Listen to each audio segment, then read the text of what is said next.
11h22. Donc, je propose de démarrer. Donc, bonjour à tous. Donc, Laurent David, je suis heureux de vous accueillir en tant que modérateur sur la conférence Agiliser sans parler agile, animée par Elisabeth Zalowski, coach agile et Scrum Master chez Ypon Technologies.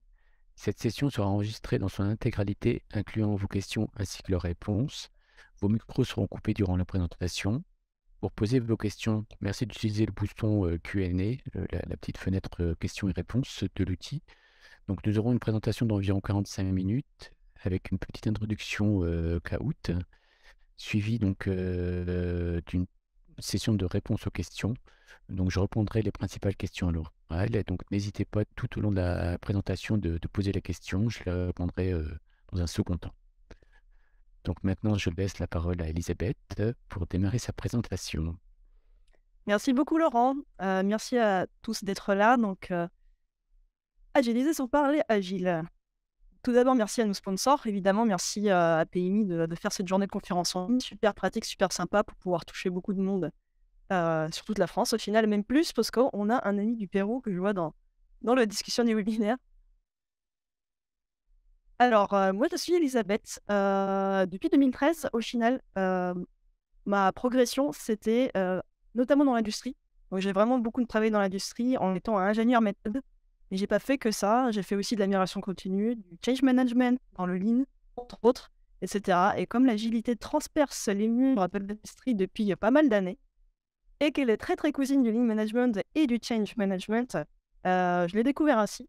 Et ça m'a tellement plu qu'au final, je me suis complètement, en fait, on va dire, reconvertie à moitié dans l'agilité, dans le coaching agile. Et ça m'a donné envie finalement de quitter un petit peu les chaussures de sécurité et de rentrer un petit peu dans l'informatique, tout simplement. Et donc, depuis à peu près 2020, je n'exerce plus que dans le côté informatique. Donc, si vous voulez me trouver sur Twitter et LinkedIn, je vous y invite. Je suis dispo. Donc, je ne vais pas plus parler de moi parce que maintenant, j'ai envie que vous parliez de vous. Alors là, je vous invite à prendre vos téléphones portables et on va faire un petit jeu, un petit sondage via Kahoot. Classique. Donc, allez-y, prenez votre téléphone. Vous voyez bien, Laurent, mon Kahoot? Ouais, on voit ton Kahoot. Là, on voit le code Super. PIN. Parfait. Je vais le mettre dans la discussion pour que tout le monde puisse le Ouais. recopier facilement. Donc 215, Et même, je vais mettre 7077. Ah je vais oui, même le lien. mettre le lien direct. Voilà. Je recommande le téléphone portable, c'est plus sympa parce que comme ça, vous pouvez regarder en fait votre écran de l'ordinateur pour mon animation et en même temps, vous voyez sur votre téléphone les réponses, etc. Donc, il faudra que vous mettiez une adresse email et un petit nickname, un petit pseudonyme. Et je vois que vous aimez bien les pseudonymes.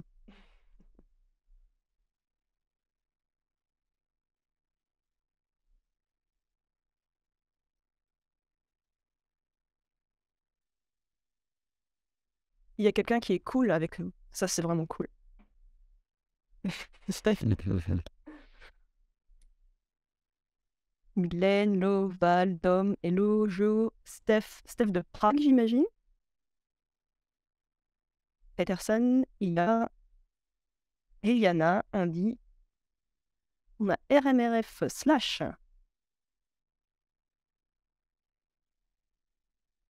Là, on est 23 connectés, on va attendre un petit peu.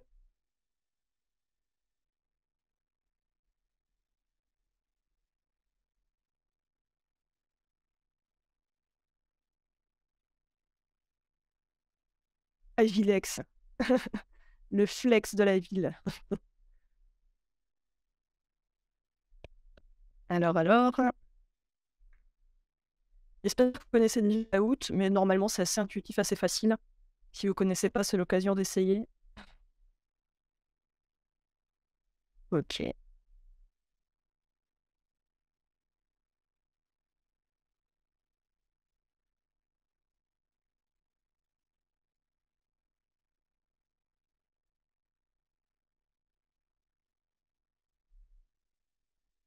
Ah, on a une petite station à 26 personnes.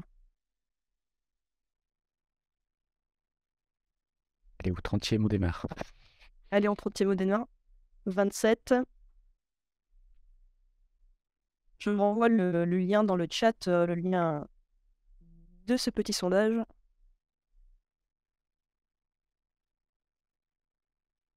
À tout le monde. Oui. Nasma, on a Ponto.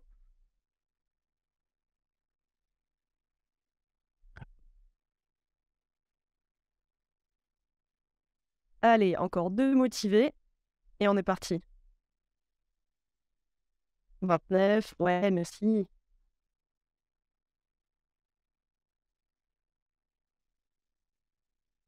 J'ai pas le son. Oui, s'il y a pas le son, c'est pas grave. Classique. C'est classique, ouais. On va s'en sortir sans son. Sans musique, plutôt. On parle du son de quand moi je parle. Là, c'est moins normal. Mais la musique out, c'est pas grave. Ouais.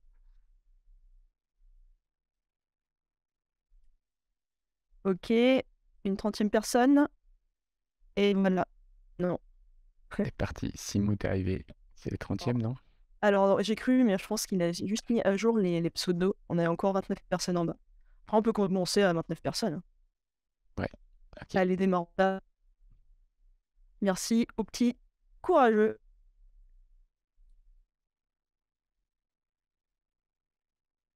Donc, c'est des questions simples, ne vous inquiétez pas. C'est plutôt des sondages. Donc, la première question, c'est tout simplement comment vous allez.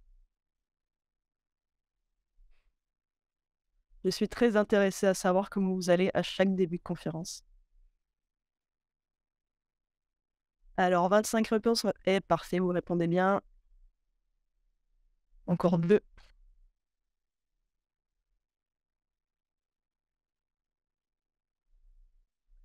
Donc, vous devez répondre soit sur votre ordinateur, soit sur votre téléphone.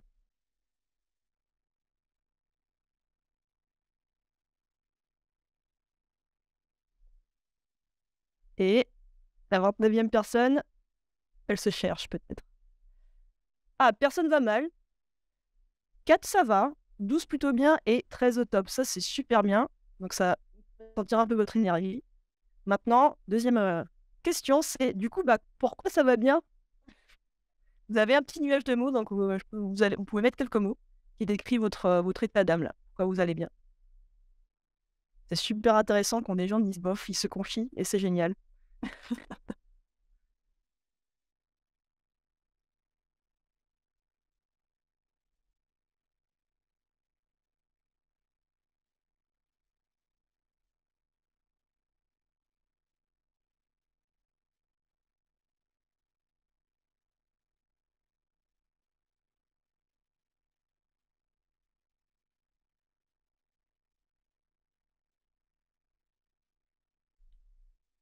Et encore 9 petites réponses.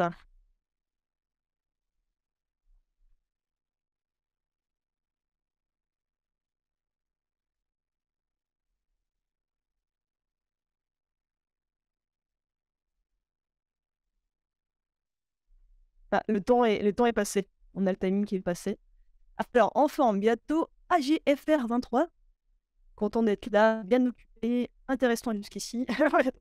Piaf, le café, l'inspiration, la collaboration, les conférences, journée de partage, la maison. Être à la maison, c'est pas mal aussi. Il fait beau, en bonne compagnie, belle énergie. Ah, il y a un petit, je sais pas, la danse. Oh, il y a quelqu'un qui danse, c'est trop top. Business perso au top, super. Et journée plus cool, curieux, tout va bien, génial. Fatigué et curieux. Ah, fatigué, mais j'espère que tu seras moins fatigué. Il y a un beau soleil, super. Merci, ça fait plaisir de sentir un petit peu de votre part, un petit peu cette énergie. Du coup, j'aimerais bien savoir, mais qui êtes-vous au final? Est-ce que vous avez un rôle à peu près tech? Est-ce que vous êtes plutôt un product lover, qu'on aime bien dire? Est-ce que vous êtes plutôt un facilitateur, un coach, un scrum? Vous êtes dans l'orga? Un project manager à la limite? Est-ce que vous êtes plutôt dans le design? Est-ce que vous êtes plutôt côté commerce, recrutement, RH ou autre? Alors, je suis désolée pour les autres. Vous pourrez écrire ce que vous êtes dans la discussion si vous êtes autre.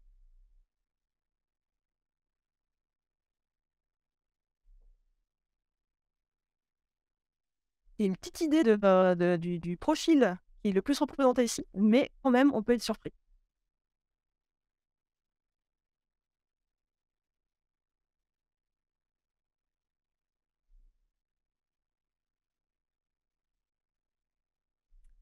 Ok, on a 2 rôles tech. quand même, c'est bien, ça fait plaisir. 8 product lovers, on a 15 plutôt facilitateurs, etc. Et on a 4 autres. Est-ce que vous pouvez écrire ce que vous êtes autres, s'il vous plaît, dans la discussion de webinaire, ça m'intéresse. Question suivante, ça, c'est un petit peu dans la continuité. Maintenant qu'on parlait un peu rôle, moi, j'aimerais bien aussi savoir un peu votre secteur d'activité très global. Ne vous prenez pas trop la tête. C'est savoir si vous êtes plutôt, je ne sais pas, dans la banque en ce moment, dans votre mission, dans l'informatique, dans l'assurance, l'énergie.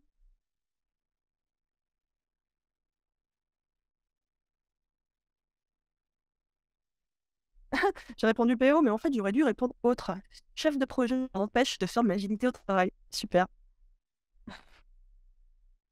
Tech plus Scrum Master. Ah, un peu de tech et d'accord. Thérapie retraite, microélectronique, services financiers, data, telcost, informatique, ESN, développement logiciel, services B2B, industrie, IT, poids lourd, IT paiement, aucun en particulier. Et tech for QVT. La qualité de vie au travail, peut-être. Super. Hein. Autre erreur, chef de projet. Ça marche, super. Hein. C'est pas fini. Alors, ça aussi, c'est une question qui m'intéresse. C'est qu'est-ce qui vous avait envie, qu'est-ce qui vous a donné envie de venir, en fait? Surtout ici, surtout chez moi. Qu'est-ce que vous faites ici?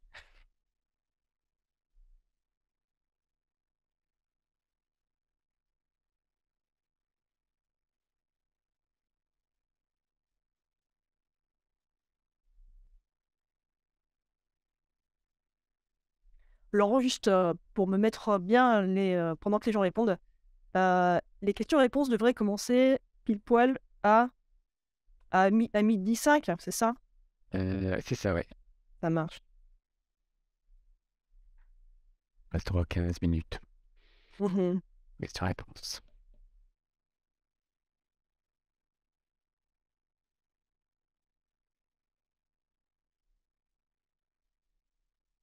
Ah, celle-là, cette question, les gens mettent un peu plus de temps à répondre.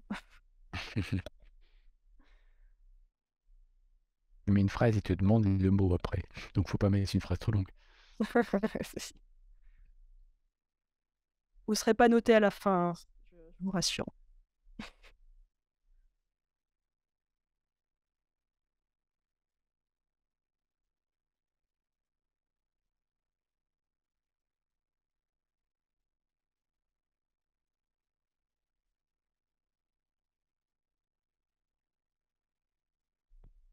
Et vous avez plus que 20 secondes pour répondre.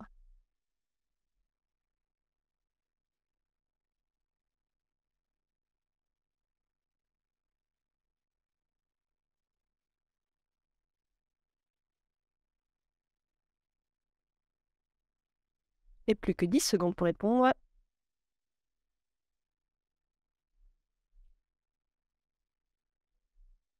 Ok. 25 réponses envoyées. Alors, quelles sont les affichées? Ah non, c'est pas ça. Afficher les réponses. Curieux, apprendre, curiosité, inspiré, hasard, sérendipité. Display l'agilité sans la nommer pour optimiser l'adoption. Bah ça, j'aime beaucoup. Je cherche à apporter de l'agilité sans dire que j'en fais. Car c'est tabou dans mon orga. Parfait.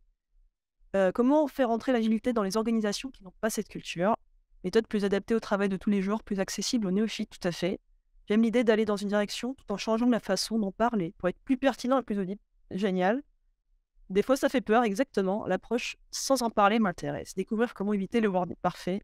Parler autrement, plus pragmatique. J'aime l'agilité sans forcément parler d'agilité. J'ai fait du rugby et les valeurs et principes sont identiques. Parfait. Le titre, ah bah parfait. Je vais passer mon organisation à l'agilité car nos projets sont trop lourds et pleins d'erreurs. Comment donner envie de faire l'agilité sans parler pour apprendre? Ne pas évangéliser les équipes avec une bible agile, parfait, j'aime beaucoup. Mais on se focus sur le dysfonctionnement, pas exactement. Et je participe à la mise en place de l'agilité dans une administration de l'État. Et agilité plus cérémonie, plus vocabulaire, plus changement, ça fait beaucoup. Et ça fait beaucoup encaisser. Eh ben, je suis très très ravie. Je suis ravie parce que ça veut dire un petit peu que j'ai réussi à... Alors, mais en fait, on t'a déjà un peu répondu. En ce moment, dans ton job, orga, c'est quand, non? Donc, vous avez vraiment répondu assez pertinemment à mes questions précédentes. Donc là, je pense que je vais... voilà. Là, c'est une question, question pour avoir une visu rapide. Mais je vois déjà qu'il y en a certains d'entre vous qui galèrent un peu. Et j'ai mis le petit gif. Allez, 3 secondes pour répondre. Ok, donc la kata, il y en a 2, insatisfaisant 5. On est quand même, voilà, ça va. Donc, c'est des gens qui cherchent à s'améliorer. C'est une bonne aussi, une super approche. 1 au top. Et 4 qui va se prononcer. Eh ben super. Franchement, merci beaucoup. Merci pour m'avoir permis de me comprendre un petit peu. Maintenant, commençons la conférence. Donc, je vais faire ceci. Oublie quitter. Hop, ça. Diaporama. Eh bien, commençons tout simplement. Alors, je vais vous commencer à parler d'un truc que j'ai moi-même observé. C'est en fait l'éternelle amélioration continue de nos techniques.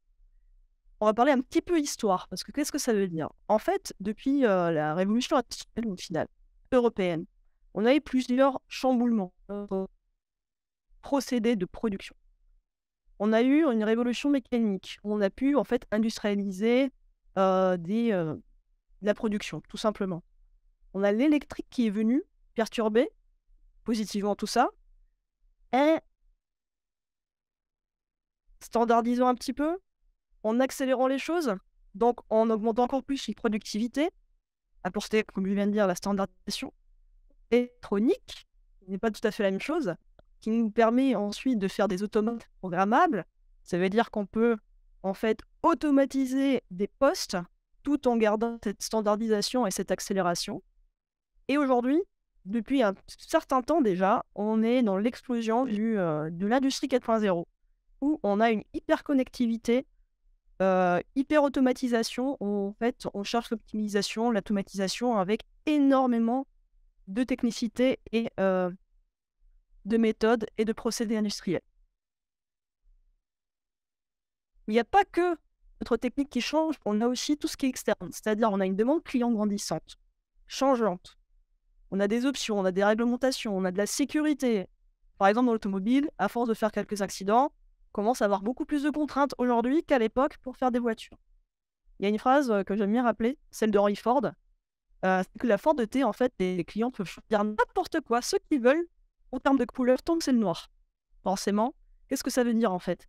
Ça veut dire qu'à l'époque, Ford voulait faire un produit, il l'a fait, il a standardisé, c'est lui qui choisit la couleur, le modèle, et c'est les consommateurs qui n'ont pas le choix. Aujourd'hui, la méthode est complètement inversée. Si vous voulez acheter une voiture, je ne parle même pas de la couleur, mais on a accès à tellement d'options, des dizaines et des dizaines d'options possibles pour une seule voiture. C'est un fabricant qui doit faire toute cette multitude de produits avec la multitude de réglementations de sécurité en fonction de l'Europe, la Chine, etc., en fonction de vos personnels, vos choix personnels de couleurs, etc. Sur une seule et même ligne, la même, on va dire, usine.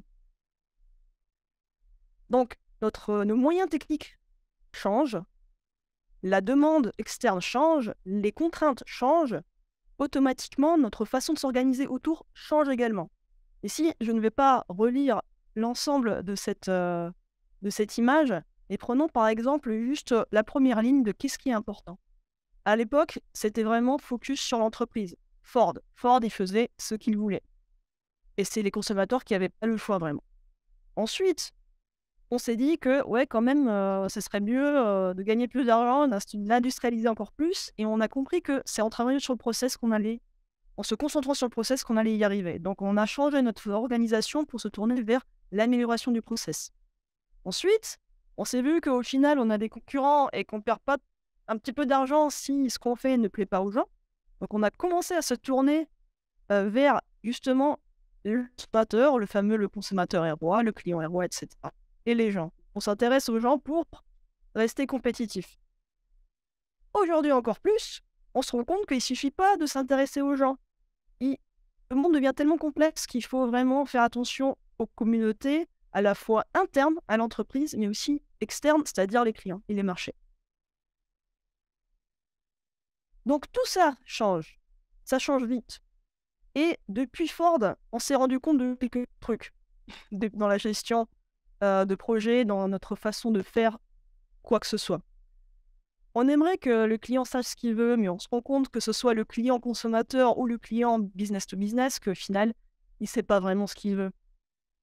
On voudrait en fait avoir une équipe d'experts qui sait parfaitement comment répondre à cette besoin ou cette demande client. On se rend compte que en fait, on est des humains évolutifs avec une technologie évolutive et on ne sait pas toujours à l'instant T comment tout faire. Et on espère que rien ne changera au cours du temps. C'est-à-dire qu'un client demande quelque chose, il va le demander maintenant, il va le demander dans 6 mois. Aujourd'hui, avec un seul tweet, on peut faire perdre ou faire couler une entreprise au final. On voit bien les influences sociales qu'ont sur la consommation qui peut aller très très vite.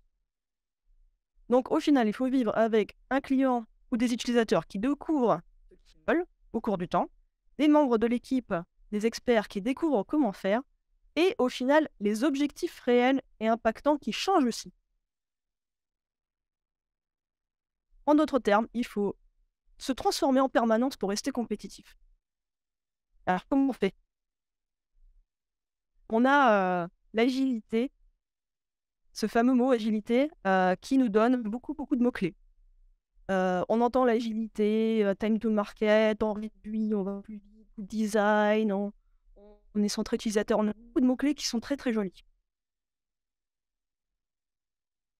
Mais c'est quoi au final la méthode agile? Avant-le, au final, rien n'est évident, jamais. Et je me suis rendu compte qu'il fallait réintroduire c'est quoi l'agilité? Sans aller trop loin dans les détails. Mais j'aime bien rappeler que l'agilité est avant tout un mindset qui est composé de 4 valeurs agiles. Est-ce que dans le chat, s'il vous plaît, vous pouvez me rappeler au moins 2 valeurs agiles?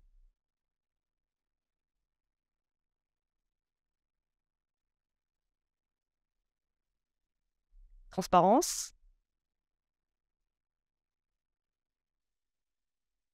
Bon, merci, Cœur Sandrine, d'avoir le courage d'écrire. Interaction et échange. Auto-organisation. Les personnes ou là des process, etc. Effectivement.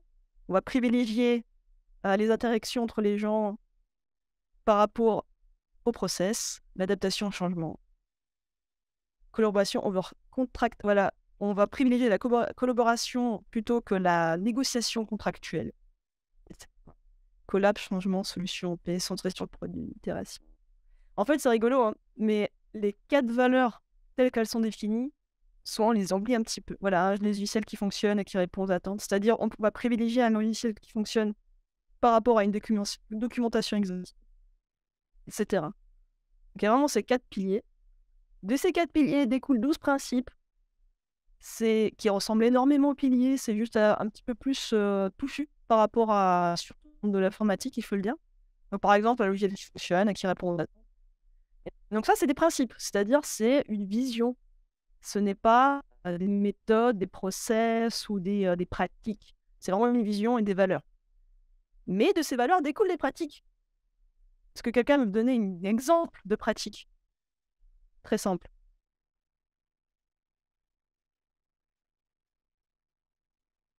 Scrum. Ah, alors, le Scrum n'est pas une pratique. Le feedback est une pratique.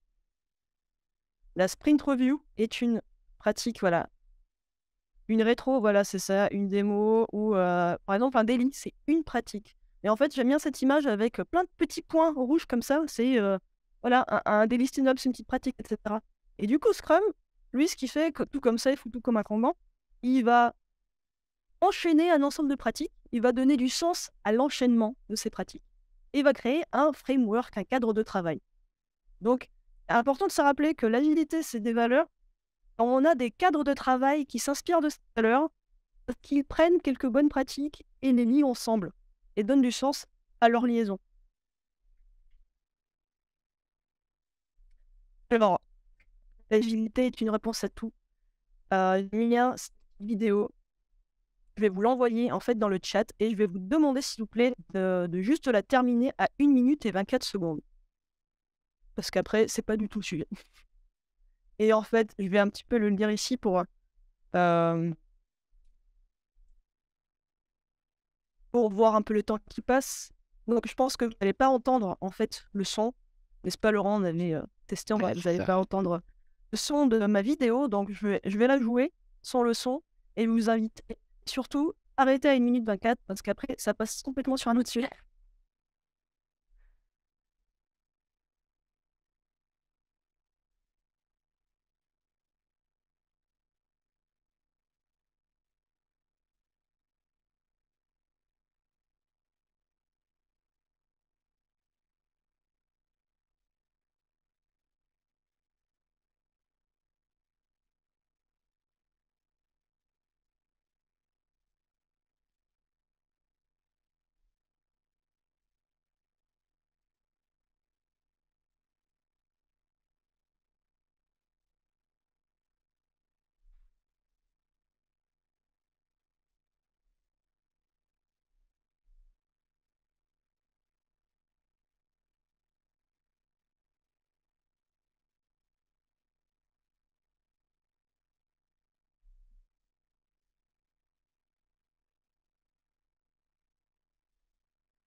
Ah, 2024, non?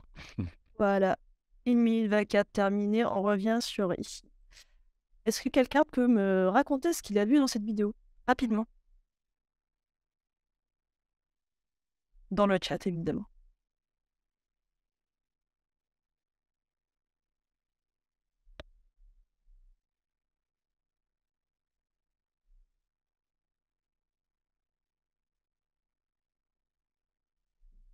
Ah, Les personnes connaissent, deux connaissaient visions pas. du monde. Ça y est, Nadia. Deux visions du monde. En fait, c'est voilà, un premier contact avec une technologie inconnue, tout à fait. Et du coup, ce contact avec une technologie inconnue fait que, en fait, ils ont envie de reproduire ces technologies. Parce qu'ils ont vu que ils ont associé ces technologies à du cargo, c'est-à-dire à de la nourriture. La nourriture venue littéralement du ciel. Donc, ils ont vu une technologie faire et ne pas être. Voilà. Ils ont voulu la répliquer pour en bénéficier de ciel. Mais en fait, ils essayent de reproduire, mais ils n'y arrivent pas, ils ne comprennent pas. Ils reproduisent les satellites, les avions, et ils n'ont pas ce que les autres, ils ont. Ils ne comprennent pas. On parle énormément de calcul dans le monde agile parce que imiter des comportements sans en comprendre le fonctionnement, en espérant d'obtenir les mêmes résultats, c'est vraiment, vraiment un gros souci. Et c'est vraiment culturel et c'est une vision. Donc c'est super dur à toucher du doigt et à prouver qu'effectivement on comprend ou on ne comprend pas, c'est un peu dur. Là, par exemple, on a un monsieur qui a une voiture, j'imagine, modeste, qui veut aller vite. Et lui, il s'est dit, mais moi, je veux aller vite. Et moi, je sais que les voitures rouges comme ça, avec le petit logo Ferrari, ils vont vite. Du coup, je vais mettre sur ma voiture qui roule pas vite un aspect visuel impactant que tout le monde reconnaît et il va plus vite. Mais est-ce qu'il va plus vite? En fait, c'est même le contraire. Même, il va avoir encore plus de difficultés à rouler avec sa voiture entourée de cartons parce qu'en fait, il ne comprend pas le fonctionnement d'une voiture à l'intérieur et passe l'aspect visuel. Donc voici ce qui s'est passé ici. On a utilisé une tronçonneuse. Visiblement, ça s'est pas très bien passé. Voilà, pourquoi est-ce que du coup, la tronçonneuse, c'est mal? Est-ce qu'on doit bannir les tronçonneuses parce que les tronçonneuses font tomber l'arbre sur la maison? Voilà.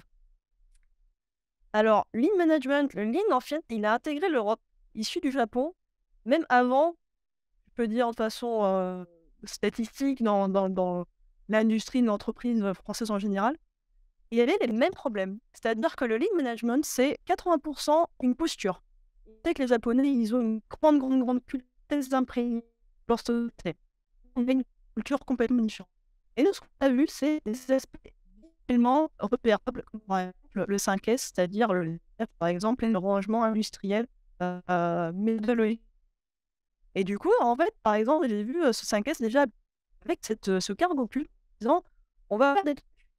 Et ensuite, on s'étonne un peu que ça ne va pas, parce qu'en fait, pas du culture et la posture et le mindset des gens dans l'application de ces outils. Lean, agile, similarité. On a un dessus de l'iceberg avec des pratiques visibles et en fait une réalité qui est de l'ordre du mindset qui est visible. Elisabeth, Il y a trop de vent. Ah, et apparemment, ça coupe un peu le son. 1, 2, Ouais, c'est tout juste en tout cas. c'est tout juste, on entend mal. Là, ça, C'est 1, ça 2, a l'air 2, ça a l'air d'aller mieux, on va dire. 1, 2. Donc, si jamais tu perds, surveille mon téléphone si je dois passer en calme. Normalement, j'ai mon Wi-Fi qui est OK. Est-ce que c'est bon? Vu que ça, il y a quand même pas mal de messages qui l'ont confirmé, si tu actives ton Wi-Fi en 4G, après je sais pas si ça aura un impact pour le switch, mais bon.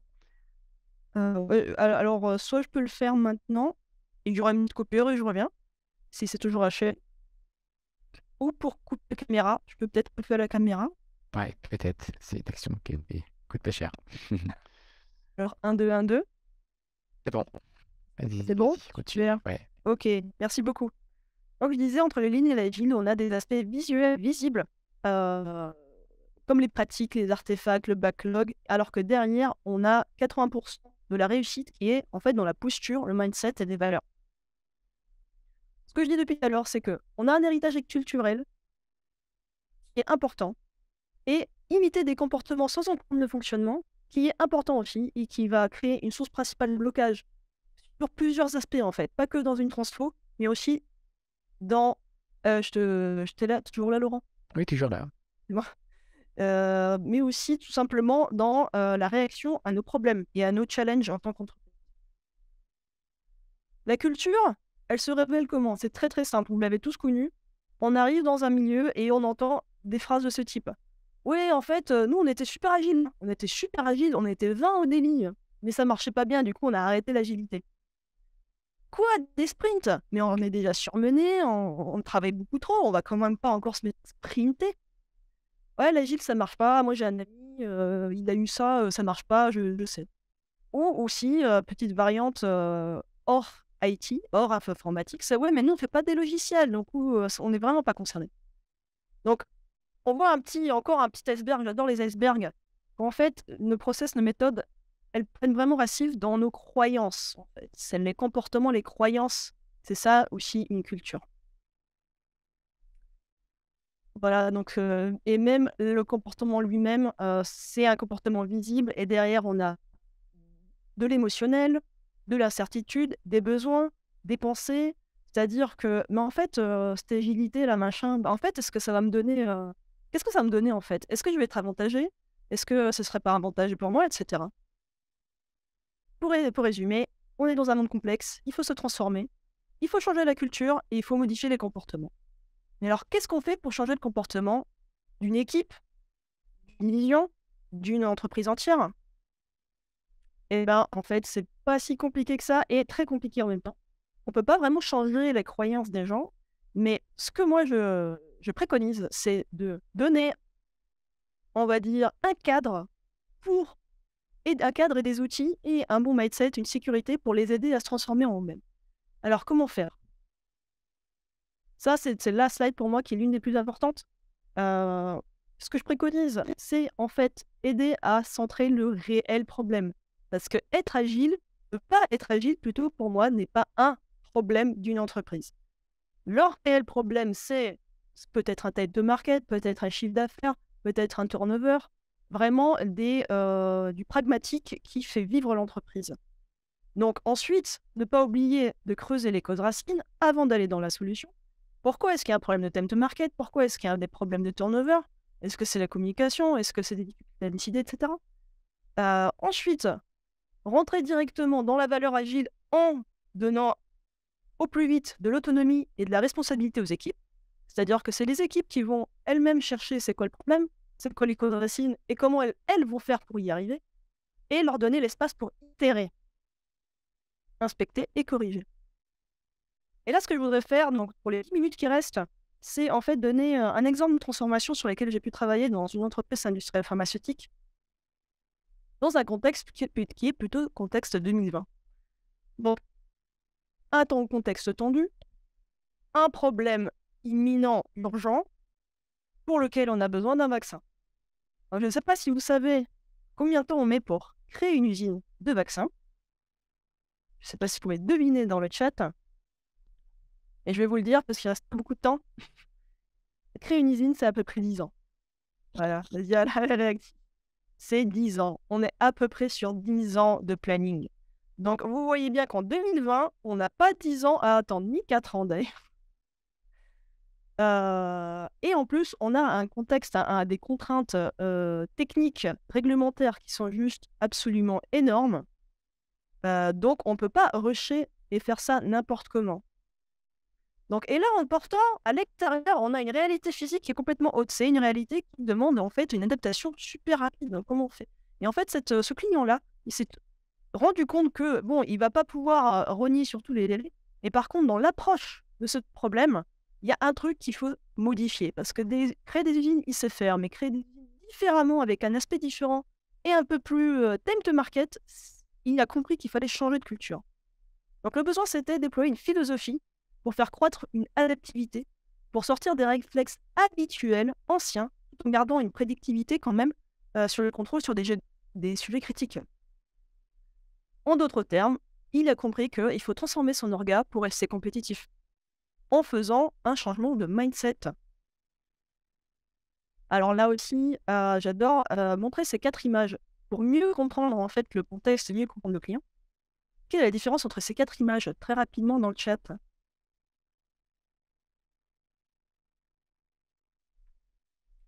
On a en fait le point de vue. Alors, pas tout à fait le point de vue.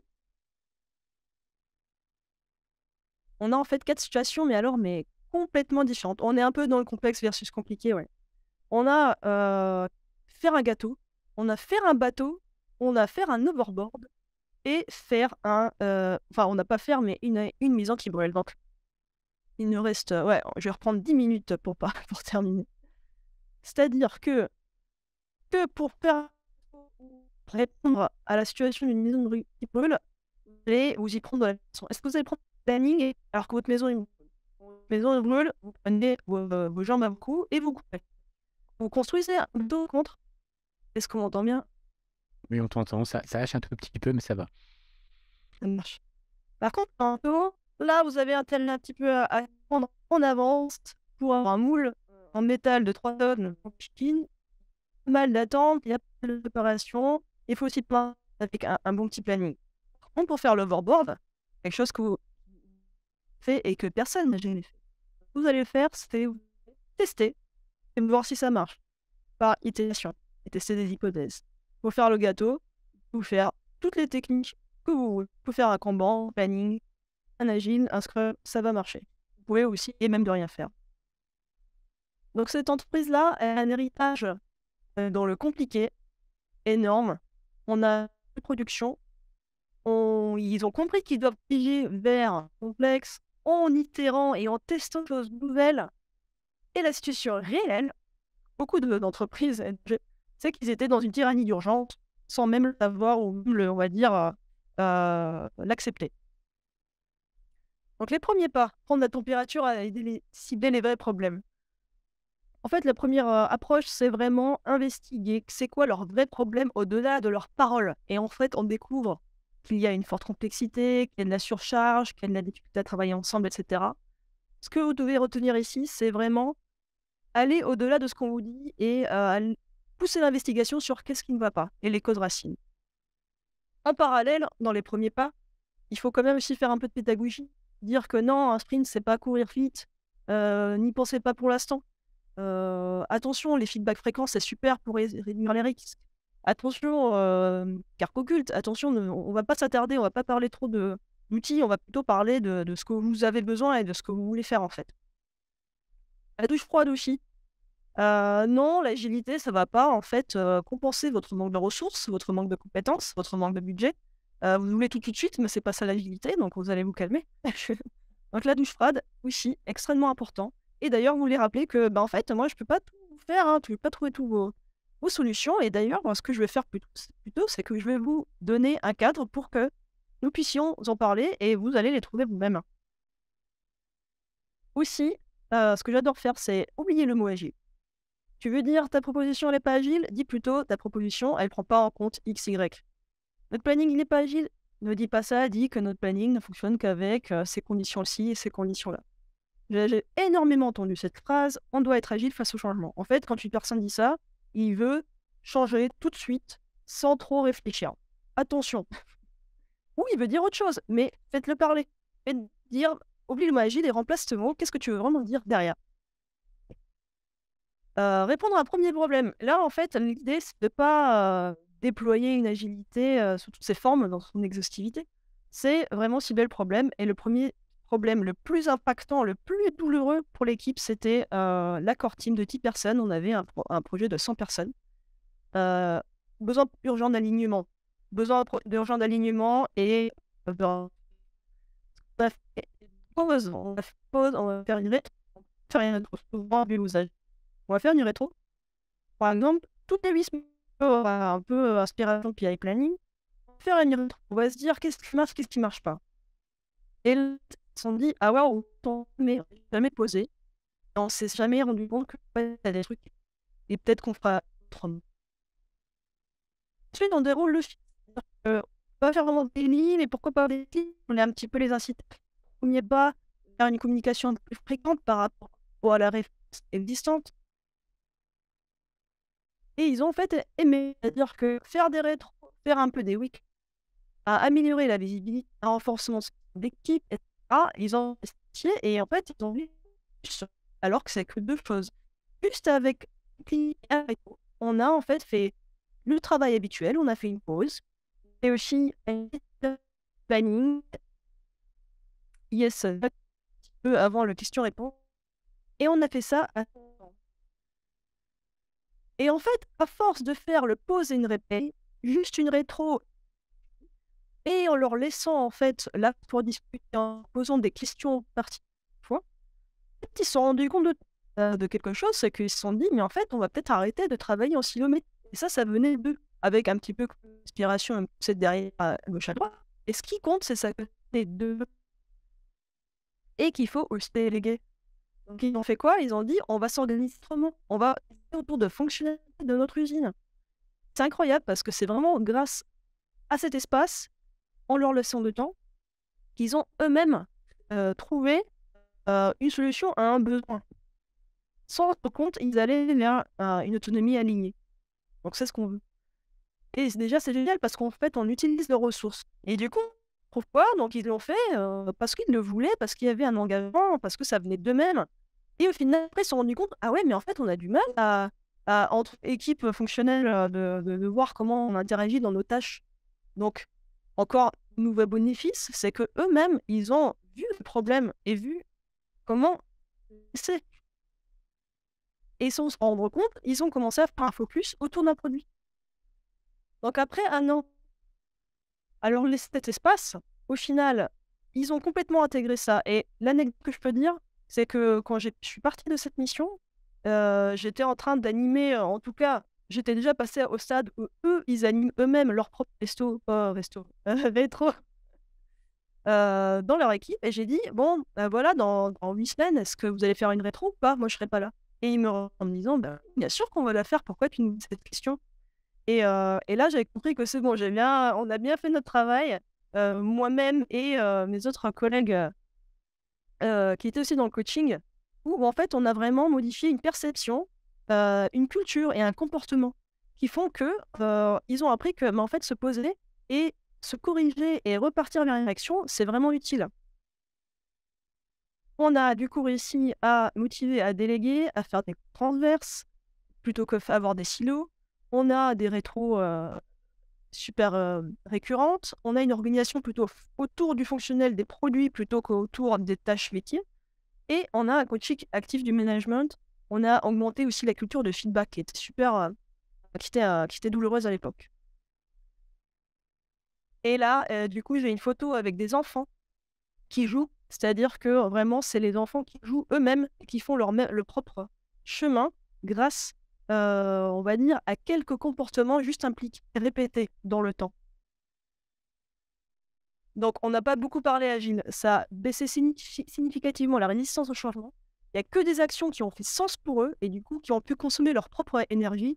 On n'a pas eu de parasitage cargo-occulte et une émergence naturelle des valeurs agiles au final.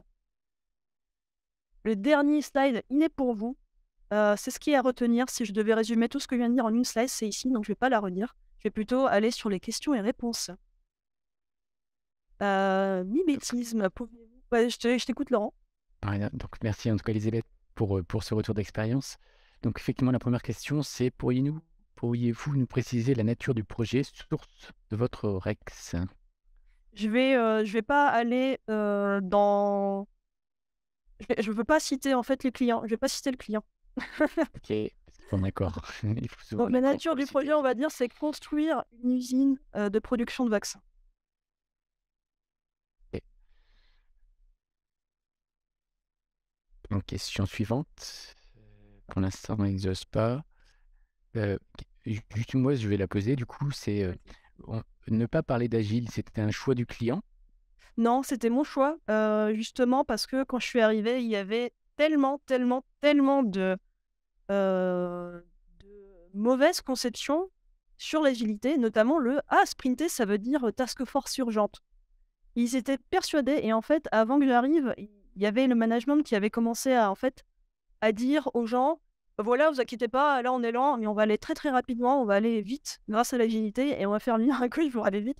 Du coup, j'ai dû déconstruire énormément de croyances parce qu'à chaque fois où je venais quelque part, j'avais tellement de questions et toutes ces questions tournaient autour de ce mot agile, agile, agile, agile et c'était juste, on pouvait pas travailler comme ça, quoi. Et ça a été accepté facilement, le fait de dire on n'utilise pas le mot agile.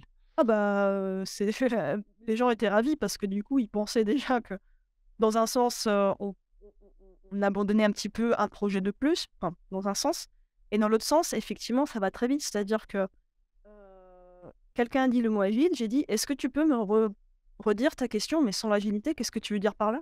et du coup, la personne va redire ce qu'elle pense. Par exemple, «Oui, bah, là, on a un changement, il faut qu'on y réponde». Hem, du coup, là, on peut vraiment parler du vrai problème, c'est-à-dire que alors c'est quoi le changement? Pourquoi il faut un temps? Qu'est-ce que c'est quoi l'impact? Enfin, même pas l'impact dans 3 semaines et là, on vit et on adresse les vrais soucis de l'entreprise. On insuffle ces valeurs. Est-ce qu'ils D'accord. avaient déjà les frameworks utilisés? Alors, ils avaient énormément alors le framework principal, c'était vraiment management, cascade, extrêmement classique. Vraiment de framework que ça. Au framework lequel tu as dit? J'ai pas entendu, c'est les cascades, c'est ça? Ok. Cascade, voilà. Oui, oui, oui. Et est-ce qu'il y a d'autres questions?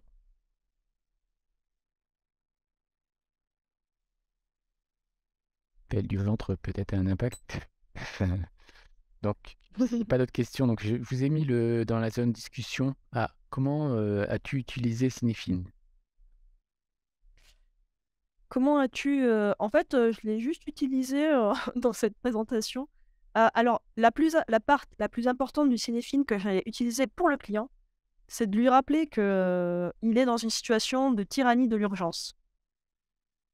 Parce qu'en fait, ils sont tellement dedans qu'ils veulent des solutions à des problèmes, alors qu'en fait, ils se rendent plus compte de ce qui est dysfonctionnel. C'est-à-dire qu'ils veulent, comment dire?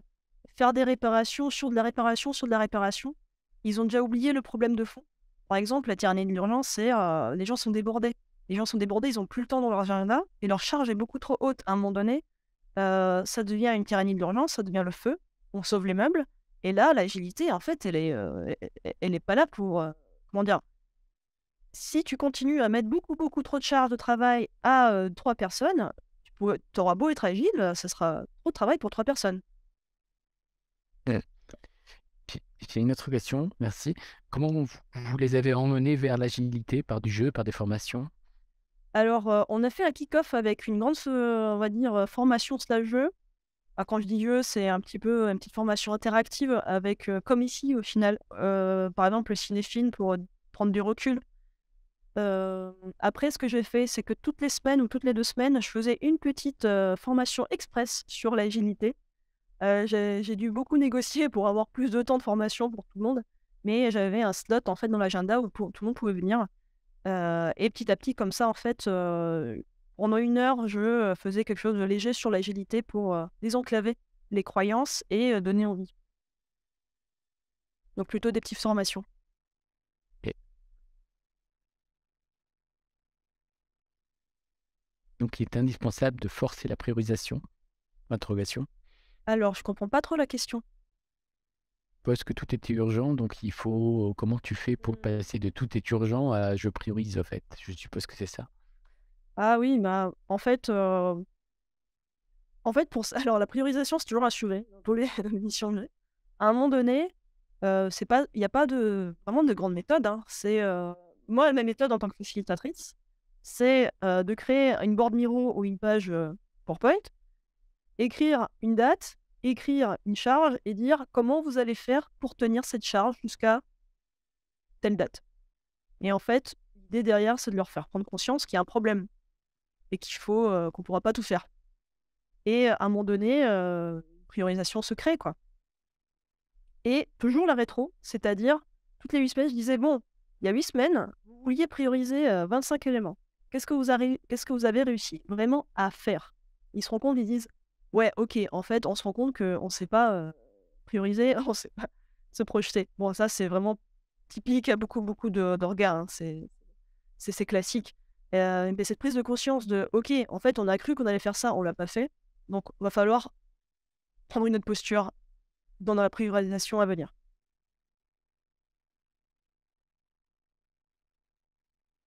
Est-ce que c'était à peu près clair? Autre ques Oui, très clair, très, très clair. Je pense que c'est mettre effectivement vous voulez tout faire et finalement vous avez que ça comme charge et d'une et d'autre part, c'est toutes les 8 semaines, voilà ce que vous avez pas fait et si on avait je pense que c'est intéressant de partager qu'il y en avait largement assez, même s'ils ont pas tout fait, pas tout sélectionné, je pense.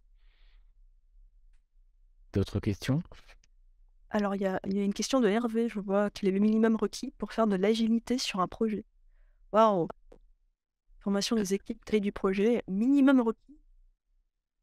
Est-ce que tu veux dire, Hervé, que alors je comprends pas trop la question. Ouf, moi, si j'essaie de l'interpréter, je me dis, pour faire de l'agilité, est-ce qu'il faut commencer par des formations? Est-ce qu'il faut que le projet soit suffisamment Mmh. conséquent pour que ce soit utile? Alors moi je reviens sur, c'est quoi le problème? C'est quoi les causes racines? Et comment est-ce que l'équipe peut les adresser? Et toi en tant que, on va dire coach, tu en arrière-plan, tu regardes aussi comment est-ce que les valeurs agiles ou des méthodes que tu connaisses puissent les aider. Parce qu'ils peuvent pas toujours tout trouver. Vraiment rester pragmatique par rapport à leurs ressources, à leur budget, à leur timing et à leurs problèmes. Et encore une fois, heu, être agile, ne pas le mettre comme un objectif prioritaire. L'objectif, c'est de répondre à un besoin, à une détresse de l'équipe ou du client.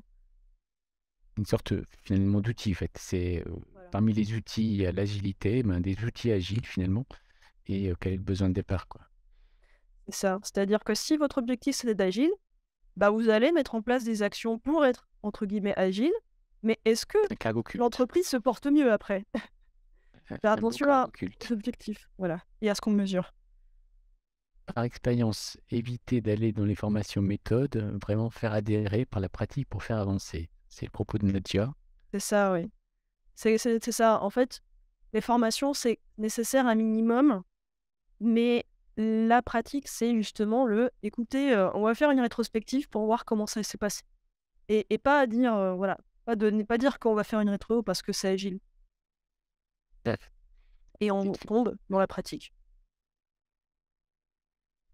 Forcer quelque part la rétro, mais en mode, on peut faire un bilan sur ce qu'on a fait sur les 8 dernières Voilà. semaines. Ça paraît être du bon sens malgré que c'est une pratique agile, en fait. C'est pas Voilà, c'est nécessairement. ça. Mmh. C'est ça, et donner goût par la pratique, par petits bouts, sans, on va dire les noyer dans, une idéologie. Moi, j'avais un collègue, qui était coach qui m'a dit un truc que j'adore, c'est: «Imagine, il y a quelqu'un qui a fait du karaté pendant 20 ans et là, tu viens avec ton judo et tu dis: "Ouais, le karaté, c'est nul, hein, le karaté, c'est nul, le judo, c'est cool, le judo, c'est cool"» et en fait, ça crée une vision qui est pas constructive. Du coup, c'était vraiment ça, on va dire, pendant 25 ans, ils ont l'expérience cascade. Ensuite, nous, on arrive un petit peu avec une autre vision et en fait, il faut pas faire de scission, de division entre ces 2 visions. Il faut donner goût un petit peu là où il faut et là où ils ont besoin. Et un minimum requis le mindset. Merci C'est Nadia. le plus dur. Le minimum recul, étant le mindset, c'est le plus dur, en fait, parce que finalement, c'est la conscience de savoir, ce qu'il faut faire évoluer, c'est ça qui est le plus dur, j'imagine. C'est le plus dur, c'est la culture, voilà. Mmh. Bon, il est 18, j'ai réussi à accélérer la deuxième partie Ouais. tout en gardant Le petit problème le problème de son qui t'a pénalisé, je pense. aïe, Donc aïe, aïe. je pense qu'on est arrivé au bout, donc j'ai mis le lien, éventuellement le QR code, faudra le repartager. En tout cas, merci à toi, Elisabeth, pour ce retour d'expérience, très intéressant et instructif. Donc toutes les questions, donc on les a gardées, on les garde et tu pourras les avoir ensuite. Donc voilà, n'hésitez pas, avant ou après la pause déjeuner, d'aller voir les stands des partenaires qui restent ouverts durant la pause du midi. Vous pouvez également essayer d'utiliser la partie chat entre participants. Je ne sais pas si c'est très facile sur cette plateforme Zoom, mais en tout cas, c'est fait pour normalement. Et voilà, donc le petit questionnaire, c'est toujours utile pour Elisabeth, pour voir ce qu'il faudra améliorer. Et voilà, merci en tout cas Elisabeth, merci à tous, à tous les participants. Je vais Merci activer beaucoup. ma caméra. Merci Laurent, merci à vous tous. Merci pour vos Ouais, questions et votre participation. voilà. Merci en tout cas Elisabeth et bravo pour la présentation. Retourne dans les coulisses.